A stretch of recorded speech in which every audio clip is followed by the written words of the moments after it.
Morning everyone, nice to see you all. At some point in time it'll be face to face back in the room, I hope, sooner rather than later. Look, it's been an interesting 15 months through all of the COVID period for sport in particular. It's taught us new things, and it's reinforced other things for us. The obvious has been that we've had to deal with has been the financial stress that's tested all businesses, with sport being one of the most severely affected during this time. I think the systems that we've tried to build over the years have always been focused on alignment of purpose, because that really has been what gives Irish rugby, we've always strived to achieve operational, financial and performance efficiency. And that's been required during this period of time to really just survive. It's given us time to further focus on areas we may not normally be able to give as much attention to. Certainly, I think we've all become far more proficient at working remotely. It's put a focus for us on our remote service of how we go about doing things. Throughout this period of time, we've had to really focus on staying engaged with our young players in particular, who we haven't been able to have face-to-face contact with. It's forced us to look at our pathway and continue to evolve it. We've revamped and realigned our NTS and our provincial talent squad programs with greater levels of servicing and accountability, and that's been really critical to be able to stay engaged with our young developing players during this time. We've modernised and centrally coordinated a new TID system that's focused in areas outside of our traditional nurseries, and these have already started to be piloted and will continue to be rolled out over the coming months. There's been a restructure of high performance staff and roles in the elite pathway that'll give a greater emphasis on female talent identification and player development, and that'll be supported by modernising pathways and competition structures.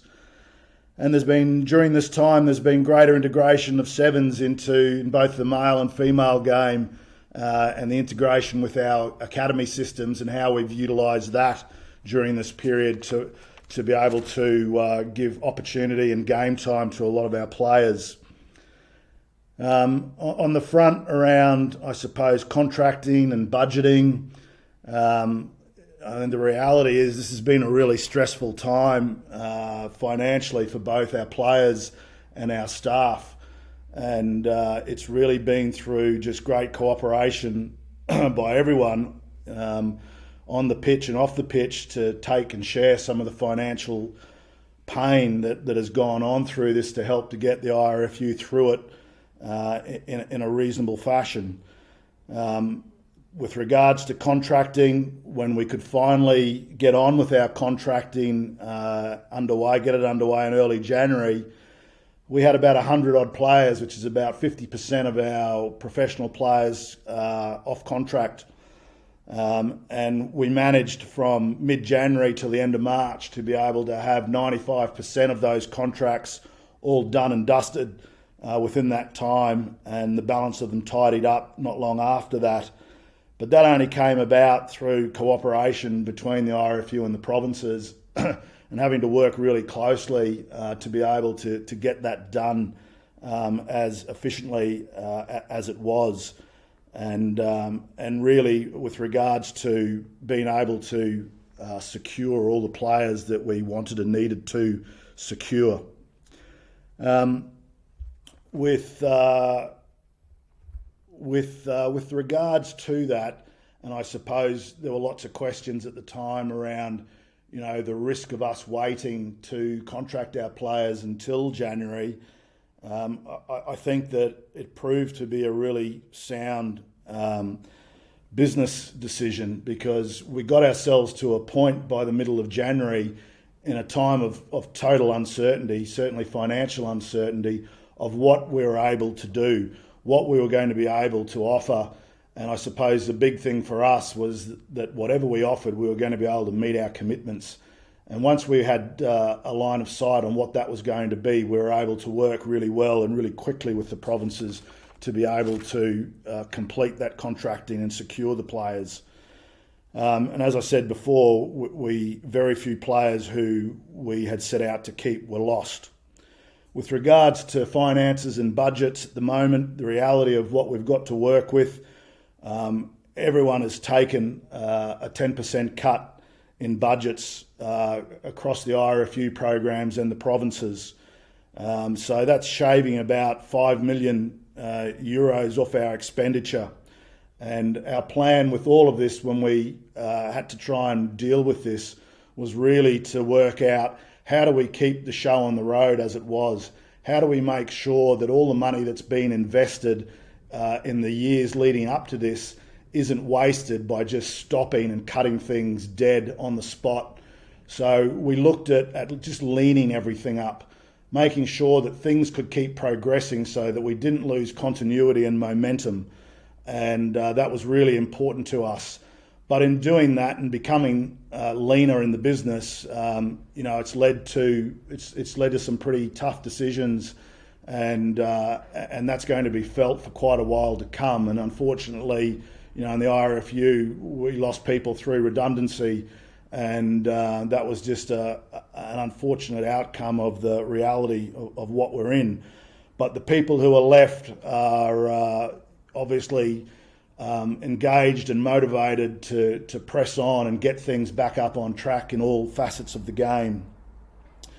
During this time where the game's been pretty much closed out, other than the top of the professional game, there's been a lot of work being done also around coaching and staff development. It's one of the things that I think has really peaked during this time, where people have had a real focus on what else could they do to better themselves. And I know that the IRFU have put a lot of work into coach development during this period to build on the work that had been done previously.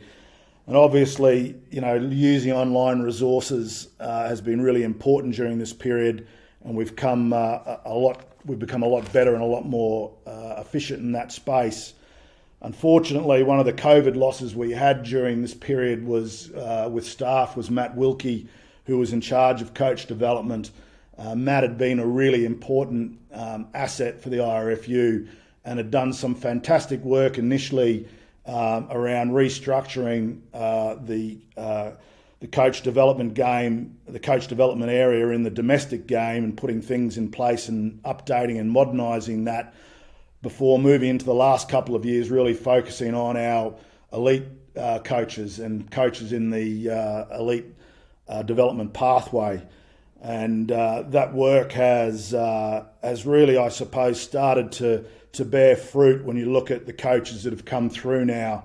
The work, and Matt had worked personally with a lot of these guys over the last couple of years, where you see Paul O'Connell and John Fogarty working in the senior team now, Richie Murphy taking over the under-20s as a head coach, Cully Tucker and Dennis Leamy now working with Richie in the under-20s. You look at the progression of Cully Tucker and Mossy Lawler out in Connacht, now moving through the system up into the senior team. These things don't happen by accident. They happen because the coaches and the people they've been working with put a lot of time and effort into their development.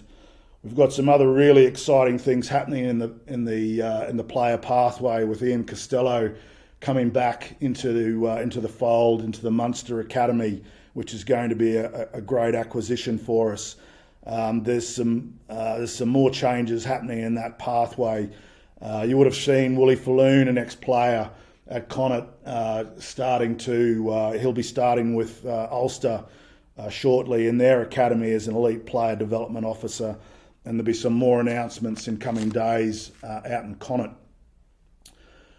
With regards to the national team, I think not just the national team but the provinces, I don't think any of us should underestimate just how hard the season has been for all of our professional teams, for all of our professional players, our coaches and the support staff. Operating under incredibly strict COVID protocols and the strain and pressure that is put on them, not just to be able to turn up week on week and roll out performance, but to do it under those circumstances. It's pretty hard unless you're inside of those bubbles to understand what sort of sacrifices and adjustments they've had to make, and that to be able to live with that and still deal as a professional athlete in that environment has been unbelievably tough. And I say that for all the staff, and I suppose wanting to thank all the coaches and the support staff and the players for the way they've gone about their business. It's been a really long and tough year for everyone, and for them week in, week out to prepare themselves to go out there and do their best on weekends. And after such a long season, they're going to be looking forward to a well-earned rest and break, and they, like everyone else, are really looking forward to be able to getting crowds back into stadia to be able to watch them do their things going forward. And we're pretty hopeful that that'll be starting in the coming weeks with some pilot events that'll have crowds back into stadiums. And no one other than the people coming in are going to be more happy than the players when that comes about. With regards to the Six Nations, obviously we ended really strongly with some really good performances. We didn't quite get over the line in those initial two games against Wales and France, but we were there or thereabouts, and the team was building, and you can see the progression that and the path that they're on with regards to where they're going as a team. And I think those of you who really understand professional sport and the fine margins that are involved, you're not always at the top of your game. But I think a team that's well organised and well prepared is that you never drop off the edge of a cliff. You might have a slight downturn, but that's always only a slight downturn, and then you start to build back up. And I think that happens because there's a solid system that sits behind it that allows that to happen. And I think we're going to find that the team is going to continue building. It's been really difficult period of time in trying to build the national team. Having lost 2 summer tours in this cycle can't be underestimated. It is a time for those of you who have been in and around teams. You know how important tours are, and it's not just for what is done on the field; it's for what that's done off the field, and how teams gel, and the human dynamic that's created on a tour. And to have lost the Australian tour and the Tour to Fiji this year that we'd gotten so close to being able to pull off, only for it to be ditched at the last minute, is really disappointing. But in saying that, we've been fortunate that we've been able to pull these 2 games together with help from Japan and the USA and World Rugby, and they're going to be important games. With the 8 guys away on the Lions tour, it's an opportunity in this window to be able to continue that development of bringing players through and giving them that experience at another level of the game that is going to be important as we move forward. Just touching on the women's 15s, they, like everyone else, it's probably been one of the tougher periods for them. We've had 3 false starts with preparing the women's 15s for their Rugby World Cup qualifying tournament. 3 false starts that we've been bringing them in, preparing them, and then having the tournament postponed. So we're quite adept at that now and adjusting and adapting. But we're hopeful that that is going to get over the line, that tournament in a format to still be decided in September sometime. So 4th time lucky, we're hoping that will be. But I suppose even with all of those disruptions, It's been good to see once again the integration of the squads. It's something that we had been doing all along with integrating our players between the game of 7s and 15s without clashes. It became more obvious that more players were able to integrate, and we introduced more players into the game of 15s, some who have only ever played 7s, and that strengthened the depth of the team. So that came to some reasonably good performances there during the shortened Six Nations period.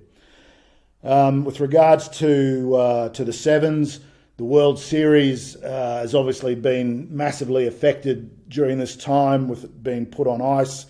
That looks like it'll get up and running before the end of the year with an abbreviated version of the 2021 World Series set to resume, that our men and women will take part in. Our first season on the Men's World Series, when it was called to a halt halfway through, the men had done particularly well. They were mid-table. We had some really great performances from some of our players. They'd gained incredible experience at the different big tournaments that they'd played in, and I don't have to talk about some of the players that have managed to progress through. You've all seen who they are and the value that the program has added to their development. The big thing for that program coming up now is the Olympic repechage in Monaco on the 19th and 20th of June, where our team is looking to win that tournament to progress through to Tokyo, which will happen only a few weeks after that at the end of July. We have a tournament this weekend where we have the Great Britain team over playing against both our men and our women out at the High Performance Centre, and they're going to be competing against us all weekend in a series of games that'll be streamed from the High Performance Centre over the weekend for those of you who would like to have a look at that. The under-20s, they're busy preparing at the moment with Richie and Dennis and Cully Tucker. They're into their third week of preparation. It's been fantastic that we were able to get the Six Nations on in a tournament format in June, where we will get to play the 5 matches. Again, you can't underestimate how difficult it has been for those young players, where there's been no rugby for a lot of them through this period. We haven't played any under-18 or any under-19 international fixtures for 15, 16 months. And, obviously that's a period where we're always looking to identify and benchmark talent. We've missed out on that, and there's no denying that is a loss to us and a loss to the players. But we have compensated by that with the work that's been done remotely and how we've worked with our NTS and PTS players during that time. But the under-20s has always been an important benchmarking tournament for us. And even though we lost the Six Nations earlier and we've lost the Junior World Cup, this tournament to be based in Cardiff in June and July will be really important for us to be able to get a good look at these players and to be able to see where we are at, and once again for us to be able to gauge the next crop of players that are coming through, and to keep supporting and underpinning our system with quality players. So that's about it for me. I've tried to just touch on a number of different areas. I'm sure you guys have got lots of questions, and happy to answer anything that you want to throw at me. Okay, Corky, we might start with you. Yeah, okay. Thanks, David, and thanks, David, for sharing your thoughts with us there. Can you outline how important it is from a financial point of view, and indeed from a point of view of funding the IRFU, that crowds return in significant numbers to matches at the Aviva Stadium? I mean, it's all very well having a trial event for 3,000 and 5,000 people, but that's not going to pay, the wages of everybody going forward. No, it doesn't, Michael. It's really important, and that's it's obvious that we need to get crowds back in. And in saying that, I can't sort of go through this without thanking Sport Island and the government for their support, because they have been brilliant. They've been fantastic in supporting sport and supporting the IRFU, and they've worked with us unbelievably closely and effectively during this time, and we will be able to have crowds back in during these July matches. It's a matter of just working out what the actual numbers will be, and then hopefully that gives us the ability to get hopefully close to full houses by the time the November internationals roll around. But not only for ourselves, for the provinces. I mean, the provinces desperately need to have crowds back in. It's their lifeblood of their finances, and again, the sooner that we can fill the stadia with people, it's going to go a long way to filling the financial hole. I mean, it's been well publicised, the losses. We had losses last year of about 35 million euros. We're on course this year to lose another 30 million. They're unbelievably significant sums of money. And as much as starting the game back up with crowds will help us, this is a long-term issue. This is something that's going to take years for us to be able to claw back. And we hopefully have ourselves in a position now where we've streamlined ourselves to be able to deal with that as best we can. And in terms of the development of the senior team going forward towards the Rugby World Cup in 2023 in France, how much of a missed opportunity has there been? You touched on it, no tour last year and a sort of home tour this year against Japan and the USA, in terms of stunting the growth of the next generation of players coming through, so they get adequate game time ahead of the competition, which is only 2 years ago. Yeah, I don't think you can deny that hurts. As I alluded to, touring is a really important part of team development, and that hurts us missing those tours. But look, it's the same for everyone else around the world. There's everyone's been hit by the same restrictions. I suppose it then depends on how well internally your system is working to be able to try and balance out some of the challenges that have been COVID's placed on us. We'd be confident that our system has continued to work hard on developing our younger players as best we can. We certainly get good flow through of our players into our system, and they've been exposed this year as much as possible to the highest levels of the game that they can be. But there's no denying that to play Test rugby, you've got to play and you've got to play and you've got to play, because it's a different level of the game, and you only get better at that level of the game through experience. So we have to make sure that we maximise these couple of games we've got in July, and we'll be looking to do that again in the November period as well. Thank you. Hi David, Ashley here in Deutsche Media News.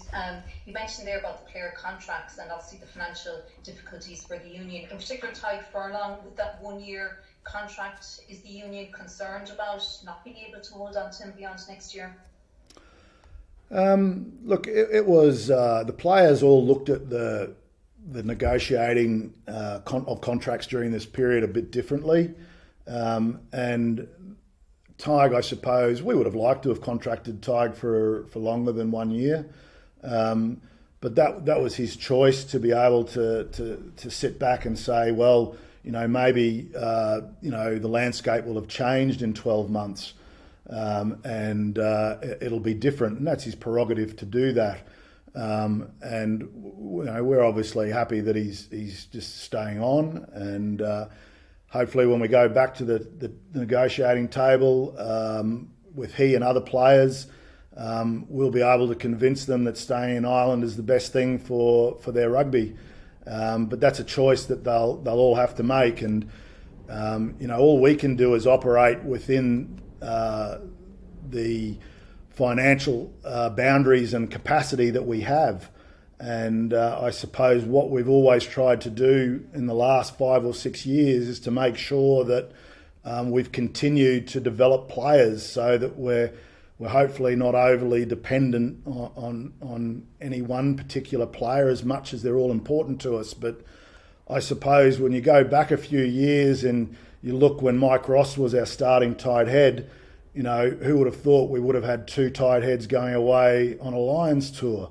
So, player development is unbelievably important to us and it underpins a lot of what we do. But, we're hopeful. I know the players appreciate what Irish rugby does for them, but at the end of the day, it's a decision, an individual decision that they all have to make as to where they want to play.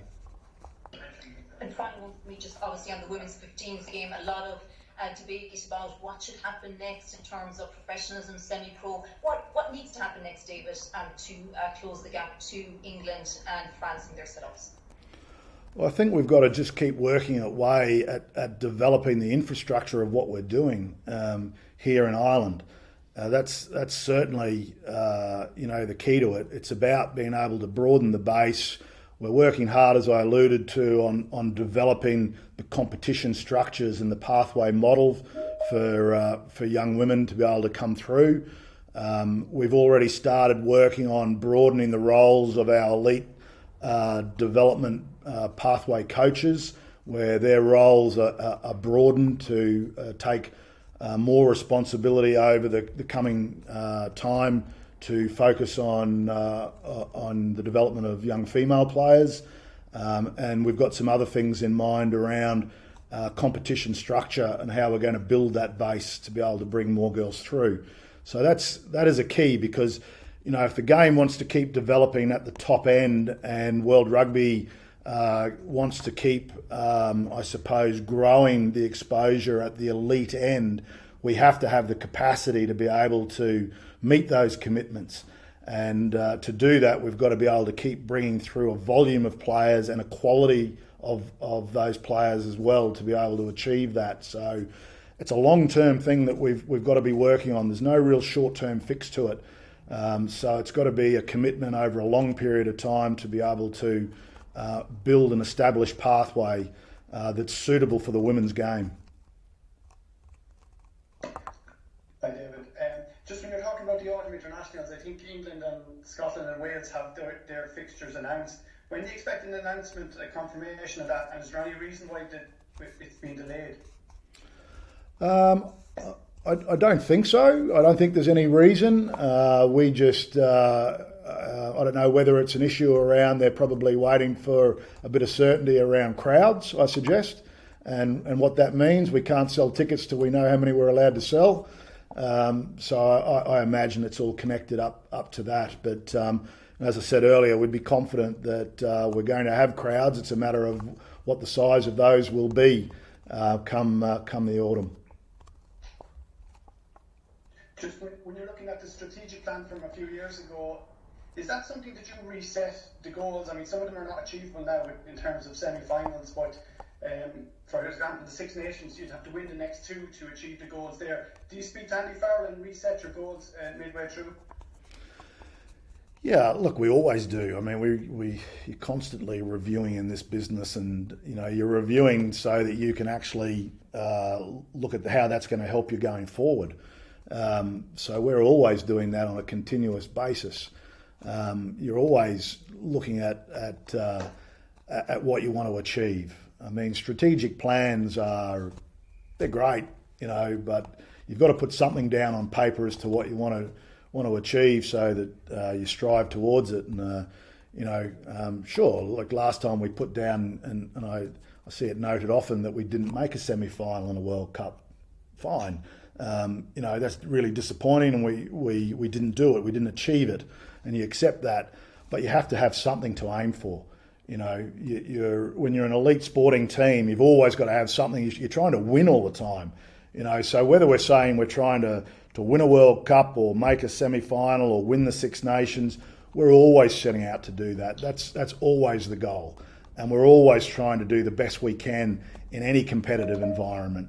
So that's always our ambition to do that. So and we'll continue to strive to win everything we enter. Thank you. Thank you. Hey David, how's it going? Just a quick one. You had mentioned something about the contracts there and the kind of negotiations that were going on, and you said that you got everyone that you had set out to get. I was wondering, in terms of CJ Stander, were you and the union very happy with the offer that was put to him before he made his big decision? Yeah, absolutely. I'd never divulge private conversations, but I can tell you that after we delivered an offer to CJ and he came back and spoke with me, he was really appreciative of the offer that he was given and conveyed that to me personally. So it certainly had nothing to do with the financial elements of the offer to CJ. He's a valuable. Has been a valuable player for Irish rugby now for a long time, and we would have loved to have seen him play on. But he made a personal decision around what was important to him, and we respect that. And as I said before, all the players make personal decisions. They have different things that motivate them and drive them and form the basis of their decisions. Money is one of them, but it's not the only thing that they weigh up when they make their decisions. So no, look, we're really disappointed that CJ won't be with us, but he's been an unbelievable player for Ireland and for Munster now over many years, and we obviously wish him the best going forward. And just the final one for me was just other big players that have been in lots of provinces and have done well from over the years. I'm thinking of the likes of James Cronin and Quinn Rue, they've headed off, maybe not being happy with the offers that they've got. Was there any scope to kind of keep those lads there? Is it disappointing to kind of lose out on lads like that? Yeah, well, at the same time, I've just rugby is a business too, and you get to a point where you've got to look at affordability. You've got to look at sometimes you get to a point where you might have talent coming through, and it's a decision that has to be made around cost benefit, and that's the brutal truth of professional sport sometimes. And you've got to say, well, okay, we can't afford to pay that amount of money for a particular player.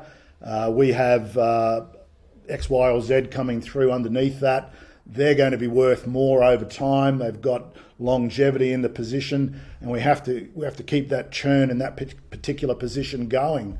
And they're just decisions that have to be made at times, and it's unfortunate because you're dealing obviously with people, but at the same time, it is a business, and you have to make business decisions as well as trying to look after them as people. And that's just the way that professional sport works, unfortunately. Thanks, David. David, just on that point that you made there, could I ask you about the Jason Jenkins move to Munster? Did you consider blocking that move, given the amount of homegrown players in that position and their prospects of game time obviously now being diminished by his arrival? No, it's not a matter of blocking it. I suppose we talk, we speak with each of the provinces, and we sit down and we look at what the rationale is, and you judge every case individually on how it benefits the system and the teams. And with CJ leaving at very short notice, it disrupted their planning around what they needed going forward and the balance of their team. There are plans in place for how we intend bringing some of the younger players through and what sort of game time and exposure they get. And it was based around CJ being here, I suppose. And when CJ left, we sat down and we discussed how we were going to deal with it. And we looked at a particular type of player that would be suitable to replace CJ, and we looked at the term the tenure of that contract that would fit back into the model. And a 1 year tenure was agreed between ourselves and Munster, and therefore they had to find someone who was suited what they needed and was happy to take a 1 year deal. And that's how we came up with the decision that was made. Okay.